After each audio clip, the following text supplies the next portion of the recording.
தினம்தோறும் விளக்கேற்ற நல்ல எண்ணெய் இதயம் நல்லெண்ணெய்.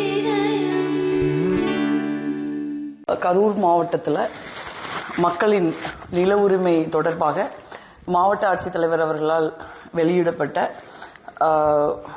அரசாணை குறித்து ஒரு பல்வேறு தவறான புரிதல்கள் இருக்குன்னு நான் நினைக்கிறேன்.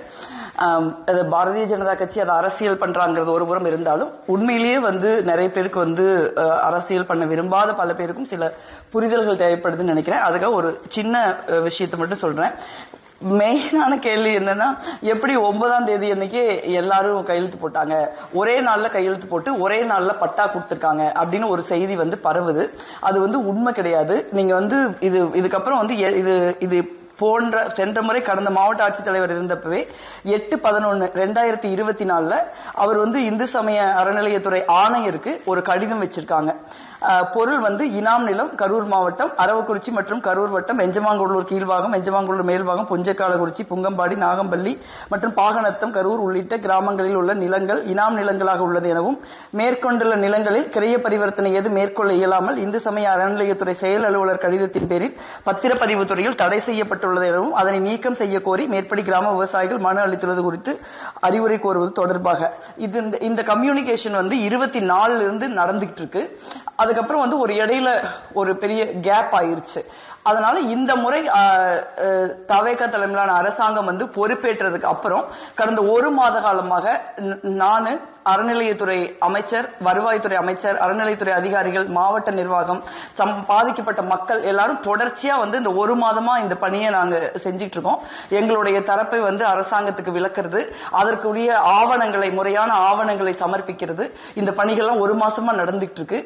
அதுக்கப்புறம் வருவாய்த்துறையில மாண்புமிகு அமைச்சர் அவர்கள் ஒரு ஸ்பெஷல் அலுவலர்கள் கொண்ட ஒரு டீமை போட்டு இந்த நேத்து 9ஆம் தேதி ரிலீஸ் பண்ணப்பட்ட அந்த ஒவ்வொரு பட்டாவையும் மொத்தமா நம்ம ரிலீஸ் பண்ணிடல 3000+ லேண்ட்ஸ ஒவ்வொரு பட்டாவையும் பார்த்து அதுல எது மக்களுக்கு சொந்தம், எது கோயிலுக்கு சொந்தம் பார்த்து, கோயிலுக்கு சொந்தமானது கோயிலுக்கும், மக்களுக்கு சொந்தமானது மக்களுக்கும் பிரிச்சு ஒவ்வொரு பட்டாவா பார்த்துதான் அதை போட்டிருக்காங்க. ஒரே நாள்ல போடல. அதே மாதிரி சில ஊடகங்கள் சொல்ற மாதிரி ஒரே நாள்ல இது ப்ரொசீட் பண்ணப்பட்டு ஒரே நாள்ல பண்ணல. அப்படி பண்ணவும் முடியாது.